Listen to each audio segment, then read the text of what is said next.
আসসালামু আলাইকুম সবাইকে। আশা করি তোমরা সবাই অনেক অনেক ভালো আছো। আজকে আমি তোমাদের সাথে এই ভিডিওর মধ্যে খুব গুরুত্বপূর্ণ একটা বিষয় নিয়ে আলোচনা করব এবং সেটা হচ্ছে আমরা ঢাবি ক যারা প্রস্তুতি নিচ্ছি তাদের রসায়ন প্রথম পত্র আর দ্বিতীয় পত্র মিলে শর্ট সিলেবাস প্লাস শর্ট সিলেবাসের একটু বাইরে সবটা মিলেই আমি বলবো যে এক্স্যাক্টলি 20টা টপিক আউট করা, যেই টপিকগুলো থেকে সর্বাধিকবার কোয়েশ্চেন আসছে বিগত বিগত 15 বছরে। আমি 15 বছরের কোয়েশ্চেন অ্যানালাইসিস করছি, আর কিছু না। বিগত 15 বছরের মধ্যে যে টপিকগুলো থেকে সব থেকে বেশি কোয়েশ্চেন এসে আছে, সেটা তোমার আসলে উপকারে লাগবে কীরকমভাবে আমি সিম্পলি বলি। এটা উপকার করার ইজিয়েস্ট উপায়টা হচ্ছে, তুমি ধরো পুরো সিলেবাস শেষ করছো, তাহলে তোমার হচ্ছে যেন ক্লিয়ারলি থাকে আমি যে টপিকগুলো এখানে টপিক আউট করে দিব বা যেটা আমি ডিটেলসে বলে দিব সেই টপিকগুলো সম্পর্কে ক্লিয়ার কাট তোমার কনসেপ্ট বেসিক ওগুলো তুমি প্র্যাকটিস করছো কিনা এটা ক্লিয়ার করবা। অ্যাজ ওয়েল অ্যাজ ধরো টপিকের আমি চ্যাপ্টার করি নাই, প্রথম পত্র দ্বিতীয় পত্র জাস্ট ভাগ করে রাখছি। সো তুমি যদি আসলে প্রথম পত্র দ্বিতীয় পত্রের মধ্যে কোনো একটা টপিক নাম বুঝতেছো যে টপিকটা সম্পর্কে আসলে তোমার জ্ঞান নাই, তাহলে তোমার কাজটা হবে তুমি সেটা প্রয়োজনে নোট করে হলো, স্ক্রিনশট নিয়ে হলো, যেভাবে হোক না কেন অ্যাটলিস্ট ওই টপিকটা সলভ করে না ছাড়া তুমি পরীক্ষা হলে যেও না। এটা আমার পার্সোনাল রিকোয়েস্ট, ঠিক আছে? ওকে, তাহলে চলো আমরা দেখি যে আসলে আমাদেরকে কীরকমভাবে কী কী সম্পূর্ণ কমপ্লিট করতে হবে। সো একেবারে এক্স্যাক্ট মোস্ট ইম্পর্টেন্ট 20টা টপিক কেমিস্ট্রির। এখানে ভাইয়া আমি যদি টু বি অনেস্ট বলি আসলে 22টা টপিক আছে এখানে, বোধহয় আছে এখানে আছে প্রবাবলি 10টা, এখানে আছে হচ্ছে 12টা। ওকে, ছাড়া যায় নাই। তো যাই হোক, একই হিসাব কিছু কিছু টপিককে আবার অ্যাড করা যায়। আমি তোমাকে বলি সিরিয়াল বা একটা ক্রম টু বি অনেস্ট খুব বেশি মেনটেন করা হয় নাই, বাট প্রথম পত্রের মধ্যে থেকে এই কিছু টপিক আমার জন্য মাস্ট পড়তেই হবে। চলো আমি তোমাকে দেখাই। এই টপিকগুলো থেকে আমরা যখন প্রত্যেক বছর কোয়েশ্চেনারি সলভ করি, প্রুভের কমন নিয়ে আসি, এনিথিং এনিথিং দ্যাট হ্যাপেন্স, আমরা তোমাদের সামনে আসি যখন, তখন হলো এই জিনিসগুলো বারবার রিপিটেড হয়, এগুলো আমরা প্রত্যেকবার দেখাইতেও পারি। ওকে, সো তুমি দেখো, প্রথমে যদি আমরা যাই আমাদের রসায়ন প্রথম পত্রের দ্বিতীয় চ্যাপ্টার গুণগত রসায়নের মধ্য থেকে মোস্ট ইম্পর্টেন্ট জিনিসটা হচ্ছে এই দুইটা সবখানে। এটা তুমি ভার্সিটি এ ইউনিটের জন্য, ভার্সিটি এ এর জন্য একেবারে ডিটেইলডে সুন্দর মতন কি বলবো, এই যে স্টার স্টার কমপ্লিট করে দাও। এই যে এই দুইটা আসলে দুই দুই দুই দুই করে ধরো স্টার দিলাম, বলো তিনটা করে দাও, তিনটা করে স্টার দিয়ে দাও। হ্যাঁ, এই দুইটা কন্টেন্ট, এগুলো কি একটা হচ্ছে ভাই আয়ন শনাক্তকরণ মাস্ট আসবেই তোমার সামনে। হচ্ছে যে ভার্সিটি বেশ পরীক্ষা, কয়েকটা পরীক্ষা আছে। ঢাবি কয়ের সাথে সাথে তোমার হচ্ছে খুলনা আছে, তার আগে আবার হচ্ছে যে আরও কিছু আছে। আরও কিছু বলতে তোমার হচ্ছে মেডিকেল আছে। মেডিকেলটা বাদ দাও, ওটা যদি চিন্তা না করি তাহলে ভার্সিটি রিলেটেড পরে তার এক মাস ঘুরতে নাই আবার তুমি দেখতে পাবা কৃষিতে যাবা, এগুলো থেকে কোশ্চেনারিজ পাবাই তুমি, আসবেই লিখিত।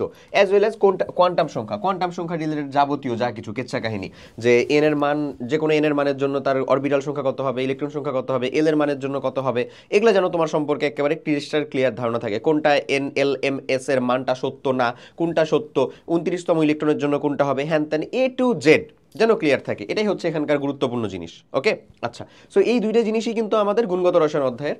এই যে এখানে সংকরায়ন লেখা আছে, সংকরায়ন বন্ধন কোণ, সংকরায়ন মানে এগুলো তো চলে আসে, বন্ধন কোণ আমি তো নিজে পড়াইছি, আকৃতি, হ্যাঁ সংকরায়ন বন্ধন কোণ আকৃতি, এবং এর সাথে সাথে হচ্ছে সংকরায়ন বন্ধন কোণ আকৃতি। এরপরে আমাদের এখানেই আছে হচ্ছে, আমি তোমাকে বলি ওই যে ফিগার ফিগার ফিগার সহ কমপ্লিট। বোঝা গেছে? এই এ টু জেড জিনিসপাতিগুলো একেবারে যেন ক্লিয়ার থাকে।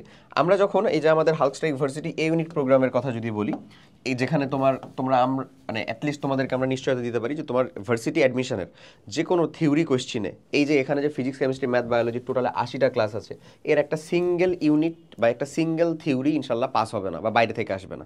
এই 80টা ক্লাস কমপ্লিট করতে পারলেই হয়েছে। বুঝা গেছে? সো এই যে পিসিএমবি প্লাস আবার বাংলা ইংলিশও দেওয়া আছে। তো এখানে কেমিস্ট্রির ম্যাক্সিমাম ক্লাস আমার নাও অ্যাটলিস্ট গুণগত রসায়ন, তারপরে মোলের পর্যাবৃত্ত ধর্ম, তারপরে হচ্ছে আমাদের রসায়ন, জৈব রসায়ন। সো এই অংশগুলো থেকে ম্যাক্সিমাম লেভেলের কোশ্চেনারিজগুলো হয়। এবং আমি যে তোমাকে মাত্রই বললাম না সংকরায়ন, এই সংকরায়ন কথাটা মনে পড়েই আমার মনে পড়লো যে আমি সুন্দর মতন যে তোমাদেরকে সংকরায়নের জিনিসপাতিগুলো পড়াইছিলাম, আমরা ডেমো আকারে এটা পাবলিশও করছি। হ্যাঁ, আমি তোমাকে ইউটিউব থেকে দেখাবো একটু পরে, তুমি দেখো। তুমি ওখানকার ক্লাসটা কমপ্লিট করলেও আশা করি একটা সিঙ্গেল জিনিস তোমার ওখানকার আর আলাদা রকমভাবে পড়া লাগবে না, জাস্ট ওটা করার পরে কিছু কোয়েশ্চেন সলভ করবা। ওকে, এরপরে আসো ভাই পিএইচ এবং বাফার। এটা আবার কোন চ্যাপ্টারে বলো তো? ফোর্থ চ্যাপ্টারের না? ফোর্থ চ্যাপ্টারের যে অম্লক্ষার সমতার অংশটা সেটা। এই যে অক্সাইড, অক্সাইড আবার কোন চ্যাপ্টারের বলো তো? এটা আমাদের 3rd চ্যাপ্টারের না, মৌলের পর্যাবৃত্ত ধর্ম এবং রাসায়নিক বন্ধন। অক্সাইড টোটাল 9 প্রকার যে আছে, অম্লীয় কোনটা, ক্ষারীয় কোনটা, কোনটা উভধর্মী, কোনটা নিরপেক্ষ, এগুলো থেকে কোয়েশ্চেনারিজ হয়। একটা সিঙ্গেল ছোট্ট টপিক, বাট কোয়েশ্চেন আসবে। এখানে যদি আসো প্রিজারভেটিভস, এটা আমাদের 5th চ্যাপ্টার থেকে মাঝে মধ্যেই কোয়েশ্চেনারিজ হয়। কোনটা কোন ধরনের প্রিজারভেটিভস, কোনটা শিশু খাদ্যে ব্যবহার করা হবে, কোনটা ব্যবহার করা যাবে না, এইটা। এরপরে আসো ভাই আকার ও আয়িতের ব্যতিক্রম, এই রিলেটেড কোয়েশ্চেনারিজ এমসিকিউ এর ভিতরে আসার ফ্রিকোয়েন্সি অনেক বেশি। অ্যাটলিস্ট ঢাবি মিস গেলেও ভার্সিটি মিস যাবে না, বুঝছো? আকার, আকার মানে হচ্ছে এমন হতে পারে যে কিছু আয়ন দেওয়া আছে, তাদের আকার নির্ণয় করার জন্য তোমাকে বলতেছে, ওকে। অথবা আয়িতের ব্যতিক্রম, আয়িত আয়নীকরণ শক্তি, ইলেকট্রন শক্তি, তড়িৎ ঋণাত্মক, তিনটাকে একত্রে আয়িত বলা হয়। এখানে আয়নীকরণ শক্তি আর ইলেকট্রন শক্তির মধ্যে যে ব্যতিক্রম আছে সেটা তুমি জানো, হ্যাঁ। তো এই ব্যতিক্রম রিলেটেড অংশটা মাস্ট, খুবই খুবই জরুরি, এখান থেকে কোয়েশ্চেনারিজ হয়, ওকে। এরপরে যদি আসো বর্ণালীর 3 নাম্বার যে টাইপটা, ঢাবি বর্ণালী থেকে এ যাবৎকালে মোট এই বিগত 15 বছরে 5 বার কোয়েশ্চেন করছে, 5th টাইমস, 5 বার। এই 5 বার যে কোয়েশ্চেন আসছে, 5 বারই আসছে হচ্ছে সেকেন্ড টাইপ এবং থার্ড টাইপ থেকে। সো থার্ড টাইপ আর সেকেন্ড টাইপই মোস্ট ইম্পর্টেন্ট, হ্যাঁ। সেকেন্ড টাইপটা হচ্ছে ভাইয়া কেমন, আমি তোমাকে বলে দিই, একটা ডেমো কোয়েশ্চেনের কথা বলতেছি, তুমি দেখো রিলেট করতে পারবা। অমুক অঞ্চলের তততম লাইন থেকে বা অততম লাইন থেকে, অমুক অঞ্চল ধরো আমি যদি বলি বামার অঞ্চলে 3য় লাইন থেকে, তাহলে এন এর মানটা আমার কত বলো তো? বামার অঞ্চল যেহেতু মানে 2, মানে যেখানে ইলেকট্রনটা আসতেছে, আর অততম লাইন যেটা বলতেছে সেটা হচ্ছে ওই এন প্লাস হচ্ছে যততম লাইন, মানে 3য়তম লাইন বলছে, মানে N plus 3, it means 5। Simple as that, done. বুঝা গেছে? এই জিনিসগুলাই হচ্ছে সব থেকে জরুরি, এই জিনিসগুলো তোমাকে করতে পারতে হবে, ক্লিয়ার? ওকে, সো এটার কথা বললাম 5th টাইমস, এতবার। আর আরেকটা যেটা পরেরটা কিন্তু আরও গুরুত্বপূর্ণ, আমি 20-21 পরীক্ষা দিয়েছি তখন এটা আসছিল, তারপরে তোমার 23-24 আরেকবার আসছে কোয়েশ্চেনটা হলো যে বামার সিরিজ বা লাইম্যান সিরিজ, মানে যে কোনো একটা সিরিজ বলে দিছে, অমুক সিরিজের সর্বোচ্চ কম্পাঙ্ক, সর্বোচ্চ শক্তি, সর্বোচ্চ তরঙ্গ সংখ্যা অথবা সর্বনিম্ন তরঙ্গ দৈর্ঘ্য, কারণ কম্পাঙ্ক, তরঙ্গ সংখ্যা, শক্তি এগুলা সম্পর্ক সমানুপাতিক, এগুলা তরঙ্গ দৈর্ঘ্যের সাথে ব্যস্তানুপাতিক সম্পর্কে, এটা তুমিও জানো, হ্যাঁ। তো আমি যেটা বলতেছি সেটা হচ্ছে যে সর্বোচ্চ, ওদেরকে সর্বোচ্চ বলবে অথবা কাকে সর্বনিম্ন বলবে, ওই যে ওই কি বলে যে তরঙ্গ দৈর্ঘ্যকে সর্বনিম্ন বলবে, অথবা বললো সর্বোচ্চ তরঙ্গ দৈর্ঘ্য, তাহলে সর্বনিম্ন শক্তি, সর্বনিম্ন কম্পাঙ্ক, সর্বনিম্ন তরঙ্গ সংখ্যা। এই ক্ষেত্রে এই কন্ডিশনটা যদি অ্যাপ্লাই হয় তাহলে আমাদের ল্যামডার মান কত হবে, তরঙ্গ সংখ্যা কত হবে, কম্পাঙ্ক কত হবে, এই রিলেটেড কোয়েশ্চেনারিজগুলো আসে। তো ওই রিলেটেড কোয়েশ্চেনের উত্তর করার জন্য আসলে তুমি জানো যে N1 এর মানটা হচ্ছে তোমাকে বলে দিচ্ছে যত কি বলে যে N1 এর মানটা তোমাকে বলে দিচ্ছে, হ্যাঁ, যে যততম লাইনের বা বামার সিরিজের বা কোন সিরিজের এটা। আর N1 এর মানটা এখানে কি হয় বলো তো ভাইয়া? N1 প্লাস 1 হইতে পারে অথবা হইতে পারে হচ্ছে ইনফিনিট, যে কোনো একটা, তাই না? এক্সাক্ট পরেরটা হলে সর্বনিম্ন শক্তি বুঝাবে, সর্বনিম্ন কম্পাঙ্ক বুঝাবে, সর্বনিম্ন তরঙ্গ সংখ্যা বুঝাবে, কিন্তু সর্বোচ্চ তরঙ্গ দৈর্ঘ্য বুঝাবে। আর যদি ইনফিনিট বুঝায় তাহলে সর্বোচ্চ শক্তি বুঝাবে, সর্বোচ্চ কম্পাঙ্ক বুঝাবে, সর্বোচ্চ তরঙ্গ সংখ্যা বুঝাবে, সর্বনিম্ন তরঙ্গ দৈর্ঘ্য বুঝাবে। বুঝছো? তোমার যদি আসলে জিনিসটা ক্লিয়ার থাকে, কনসেপ্টটা ক্লিয়ার থাকে, তাহলে আমি যা বলছি সেটা একেবারে হুবহু বুঝছো, ওকে। এরপরে আসো ইলেকট্রনের শক্তি ব্যাসার্ধ সম্পর্ক, এই রিলেটেড কোয়েশ্চেনারিজ আসার পরিমাণ কম এখন পর্যন্ত, বাট স্টিল দেওয়া হয়েছে, কারণ প্রত্যেকবারই কিছু না কিছু এক্সপেরিমেন্ট করা হচ্ছে, সো আমরা রিস্ক নিতে চাই না। অ্যাটলিস্ট এই যে আর এনতম তরঙ্গ, মানে এনতম হচ্ছে যে ব্যাসার্ধ, যেটা এনতম কি বলবো, যে এনতম কক্ষপথের যে ব্যাসার্ধ সেটা কি বলতো? 0.53 অ্যাংস্ট্রম ইন্টু n²/z, এমন না? এই আঁকা। এরপরে আসবে অম্লতত্ত্ব। অম্লতত্ত্ব মানে হচ্ছে আমাদের যে আর্হেনিয়াসের মতবাদ, প্লুটোনীয় মতবাদ বা ব্রাউনস্টেড লাউরির মতবাদ, অ্যাজ ওয়েল অ্যাজ আমাদের লুইস মতবাদ, প্রত্যেকটা থেকে।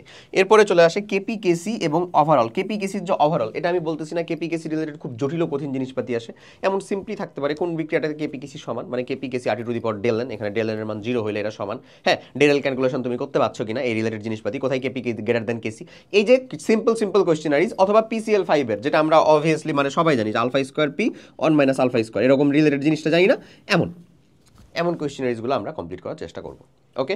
এবার যদি আসো ভাই আমি একটু বলি দ্বিতীয় পত্র থেকে তুমি কি কমপ্লিট করবা।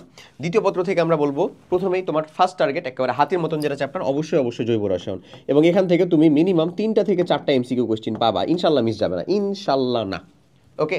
সো এই 3টা থেকে 4টা কোয়েশ্চেনারিজগুলো কমপ্লিট করতে গেলে তোমার নামকরণ জিনিসটাতে একটু দক্ষতা থাকা লাগবে, এটা শুরুর দিকের অংশ তো তাই আমি আগে দেখালাম, বাট ইম্পর্টেন্সের দিক দিয়ে এগুলো একটু পরে, ঠিক আছে? আচ্ছা, নামকরণের পরে তোমার নামধারী যত সকল বিক্রিয়া আছে, একেবারে শুরুতে ধরো উডস বিক্রিয়া থেকে শুরু করে ডিকার্বক্সিলেশন বিক্রিয়া, ক্লিমেনশন বিজারণ বিক্রিয়া, অ্যালকোহলের শনাক্তকরণ, লুকাস বিকারক দিয়ে হচ্ছে শনাক্তকরণ, তারপরে উলফ কিশনার, তারপরে হচ্ছে আমাদের যে উইলিয়ামসন সহক্সলোজ, এইচভিজেড বিক্রিয়া, অ্যালডল ক্যানিজারো হ্যালোফর্ম, ঠিক আছে। তারপরে হচ্ছে নাইট্রেশন, ফ্রিডেলক্রাফট অ্যালকাইলেশন, ফ্রিডেলক্রাফট অ্যাসাইলেশন, এই যে এই যাবতীয় যত সকল নামধারী যত সকল বিক্রিয়া আছে, সকল বিক্রিয়াগুলো গুরুত্বপূর্ণ, বিশেষ করে যেগুলো হচ্ছে আমাদের কার্বিলামিন পরীক্ষার কথা বলো এমন। সো ওইগুলোকে আবার হচ্ছে পরেরটাতে আমরা দিছি আর কি, যে যত সকল শনাক্তকরণ বিক্রিয়া, যেমন 1 ডিগ্রি 2 ডিগ্রি 3 ডিগ্রি অ্যালকোহলের শনাক্তকরণ, বেয়ার টেস্ট, ব্রোমিন পানি শনাক্তকরণ, ফেনল শনাক্তকরণ, অ্যালকোহলের ডিগ্রি, অ্যামিনের ডিগ্রি শনাক্তকরণ, ওহ নো, বা নাইট্রাস অ্যাসিড দিয়ে যেটা শনাক্তকরণ করা হয় মেইনলি। ওকে, এই যে এই জিনিসগুলা, তারপরে আমাদের কার্বক্সিলিক অ্যাসিডের শনাক্তকরণ, এগুলো খুবই জরুরি।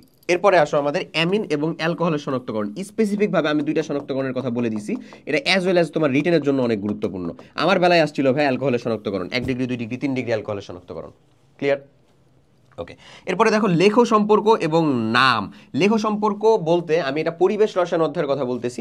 এই যে ধরো আমাদের যে কি বলে, প্রথমটাই লেখটাকার বয়েলসের যে সূত্র আছে, সেই বয়েলের সূত্র অনুযায়ী কিন্তু আমাদের এই লেখটা, বয়েলের সূত্রতে কি স্থির বলো তো? স্থির চাপে, না সরি, স্থির তাপমাত্রায় প্রযুক্ত চাপ তার আয়তনের ব্যস্তানুপাতিক, এমনই তো আমরা জানি। তো ওইখানে যেহেতু তাপমাত্রাটা স্থির, তাই সেটাকে বলা হয় হচ্ছে আইসোথার্ম। এই যে এই নামগুলা খুবই জরুরি, খুবই খুবই জরুরি, অ্যাজ ওয়েল অ্যাজ তোমার মেডিকেল পরীক্ষাতেও খুব বেশি কাজে লাগবে। বয়েলের সূত্র যেখানে হচ্ছে তাপমাত্রা স্থির, চার্লসের সূত্র যেখানে হচ্ছে চাপ স্থির, চার্লস যেখানে কি স্থির, চাপ স্থির হলে এই জিনিসটাকে কি বলা হয় বলো তো? এই জিনিসটাকে বলা হয় হচ্ছে যে আমাদের আইসো বার। ওকে, এই লেখটা কার সাথে কি লেখ দিব, কোনটা কিভাবে হবে সেটাও যেন পারি ওখান থেকে। অ্যাজ ওয়েল অ্যাজ যদি আমরা বলি গে লুসাক বা হচ্ছে আমাদের যে ওই যে রেনে দেকার্তের যে সূত্র, এই রেনে দেকার্তের সূত্রের ক্ষেত্রে আমাদের কিটা হচ্ছে যে তার আমাদের আয়তনটা স্থির, ওটাকে বলা হয় আইসোকোর। ওকে, তারপরে আসো স্টোইকোমিতি। এটা আমাদের পরিমাণগত রসায়ন অধ্যায়টা যে আছে সেখানকার জন্য খুবই গুরুত্বপূর্ণ। ধরো জারণ বিজারণ অর্ধবিক্রিয়ার মাধ্যমে হোক আর নর্মাল আমাদের প্রশমন বিক্রিয়ার মাধ্যমে হোক, কিভাবে কোনটা বিক্রিয়া করে, কার সাথে কে কত মোল বিক্রিয়া করে, এর মাধ্যমে বিশুদ্ধতা যাচাই, বা কোনটা কত এমএল বিক্রিয়া করবে, এখানে স্টোইকোমিতির মধ্যে লঘুকরণ সূত্রটাও চলে আসে। A to Z, মানে একটু ম্যাথমেটিক্স রিলেটেড জায়গাগুলোর কথা বলতেছি। এরপরে আদর্শ ও বাস্তব গ্যাস।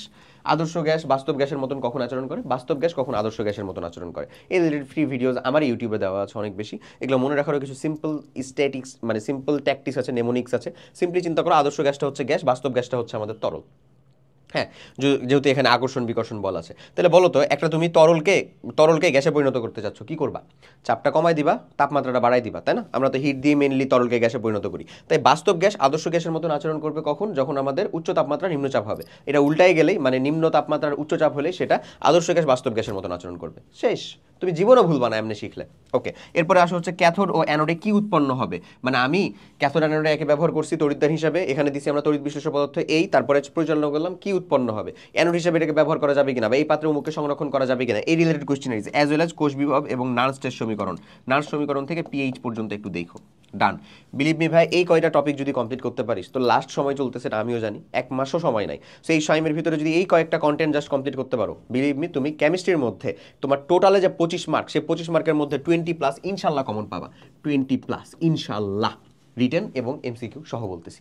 রিটেনের জন্য আমি সেপারেটলি আলাদা একটা ভিডিও দেবো, যেখানে ফিজিক্স, কেমিস্ট্রি, ম্যাথ, বায়োলজি প্রত্যেকটার কোন কোন টপিকগুলোকে সব থেকে বেশি গুরুত্ব দিয়ে পড়বো সেটা আমরা বলে দিব। ওকে, সো এখন আমি তোমাকে যেটা বলবো, তোমাদের যদি কেমিস্ট্রির মধ্যে একই রকমভাবে ফিজিক্সও আসবে, ম্যাথও আসবে, বায়োলজি আসবে, তোমার আসলে কোনটা আগে দরকার সেটা কাইন্ডলি কমেন্ট করে জানাও, তাহলে আমি সেটা চেষ্টা করবো সব আগে দেওয়ার। হ্যাঁ, তো যে জিনিসটা দরকার সেটার কথা বললাম, যে তোমার যে কোনো একটা সাবজেক্টেরই যদি এই টপিকগুলো নিয়ে যে কোনো প্রকার ইস্যুস থাকে, কমপ্লিট করতে হবে। লাইভ ক্লাসের মধ্যে হয়নি, শেষ করছো, বুঝতে পারতেছো না, কমপ্লিট করা হয় নাই এখনো, প্রপার কোয়ালিটি কন্টেন্ট প্লাস হচ্ছে যে প্রপার সর্টেড আকারে শেষ করতে যাচ্ছ, তাহলে তোমার জন্য সিম্পলি রেফারেন্স হচ্ছে আমার হালস্টাইন ভার্সিটি ইউনিট। যারা ভার্সিটি ইউনিট কমপ্লিট করে ফেলতেছো কিন্তু কোয়েশ্চেন ব্যাংক সলভ করতে যে কোনো জায়গার মধ্যে প্যারা খাচ্ছ, তার জন্য আমি সিম্পলি বলবো ঢাবিক কোয়েশ্চেন ব্যাংক সলভিং প্রোগ্রাম। ঢাবিক কোয়েশ্চেন ব্যাংক সলভিং এর মধ্যে chapter wise, subject wise, topic wise প্রত্যেকটা কোয়েশ্চেন সলভ করে দেওয়া আছে, হ্যান্ড ক্যালকুলেশনে, ইজি ট্রিক সহ। অ্যাজ ওয়েল অ্যাজ যারা এই দুইটাই আসলে প্রয়োজন মনে হচ্ছে না, যে না ভাইয়া আমি মানে আমার কোয়েশ্চেন ব্যাংক সলভিং নিয়েও কোনো ইস্যু নাই, আমার হচ্ছে যে ভার্সিটি ইউনিট নিয়ে ইনশাল্লাহ কমপ্লিট করতে পারতেছি বা আমি কমপ্লিট করে ফেলছি, যাদের প্রয়োজন তারা এখনই যুক্ত হও, দেরি করো না। ঠিক আছে, শেষ করতে হবে, শেষ না করে তুমি যাইতে পারবে না, যাইলেই হচ্ছে যে লস হবে। অ্যাজ ওয়েল অ্যাজ তাকে বলবো জাস্ট আমাদের Q N A varsity A unit written mega book, এটা তোমার রিটেনের জন্য টু মাচ হেল্পফুল হবে। রিটেনের জন্য কিন্তু আমাদের সেপারেট প্রিপারেশন নিতে হয়। অ্যাজ ওয়েল অ্যাজ যদি ভার্সিটির কথা আমরা বলি, যে ভার্সিটি অ্যানালাইসিস সিরিজ, ভার্সিটি ইউনিটের অ্যানালাইসিস সিরিজ আছে আমাদের, সেটা তোমার শর্ট নোট, সেটা তোমার ডিভিশন ম্যাটেরিয়াল, সেটা তোমার কোয়েশ্চেন ব্যাংক, তিনটা জিনিসের একই সাথে সেম তারা হচ্ছে যে তিনটা জিনিস ডেলিভার করে। সো সেটাও তুমি ডেসক্রিপশন বা কমেন্ট বক্সে লিঙ্ক পাবা, যেটা প্রয়োজন হবে সেটা কাইন্ডলি অর্ডার করে ফেলতে পারো। এই তো আশা করি কেমিস্ট্রি রিলেটেড যাবতীয় ঝামেলা বা যাই ঝামেলা তুমি বুঝতে পারছো, প্রপার টপিক কন্টেন্ট সম্পর্কে ওরিয়েন্টেশনটা কেমন হবে সেটা তুমি ধরতে পারছো। রসায়নের যদি জাস্ট এই কিছু টপিক তোমার নখদর্পণে থাকে, বললামই 25-এর মধ্যে ইনশাল্লাহ 20+ কমন থাকবে। সো সবাই অনেক ভালো থাকো। নেক্সট তোমার আসলে কোনটা আগে দরকার সেটা কাইন্ডলি জানাও, তাহলে ওটাই আগে আমি চেষ্টা করবো তোমাদেরকে ডেলিভার দেওয়ার। টিল দেন, আল্লাহ হাফেজ, আসসালামু আলাইকুম।